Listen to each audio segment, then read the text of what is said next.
நண்பர்கள் அனைவருக்கும் வணக்கம். இப்போ நீங்கள் பார்த்துக்கிட்டு இருக்கீங்க பாருங்கள், அந்த கத்திரிப்பூ கலரில் நீல கலரில் பூ பூத்துருக்கு பாருங்கள். இதுதான் வந்துட்டு விஷ்ணு கிரந்தி. இந்த விஷ்ணு கிரந்தியில் வந்து பார்த்திங்கன்னா 2 வகை இருக்குது. வெள்ளை விஷ்ணு கிரந்தி, நீல விஷ்ணு கிரந்தி.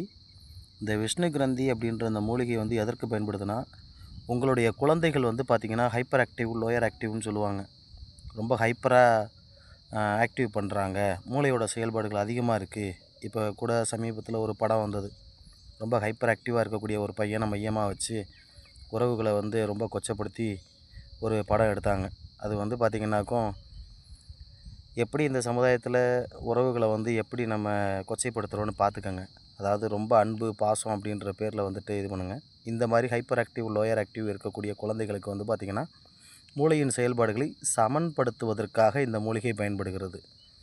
இந்த மூலிகை வந்து ரொம்ப அபரிமிதமான ஆற்றல் படைத்தது. நன்றி நண்பர்களே. இதை பற்றி